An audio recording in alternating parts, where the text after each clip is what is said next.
Ito na naman si Kali, oh. Kali? Ano?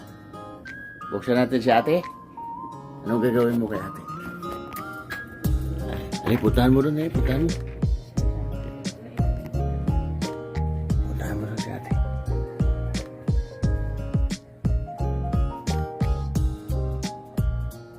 Tingnan mo guys, pinutahan niya yan guys. Gigisingin niya yan. Oh, gigisingin talaga yan. Itong asawa ko na nandiyan talagang magising eh. Alam niya, tulog pa yung isa. Asungot itong dalawa. Ito naman si Kari, ang pusa namin makulit. Pag hindi na gigising ng miyaw niya, lalapitan niya yan. Halikan niya.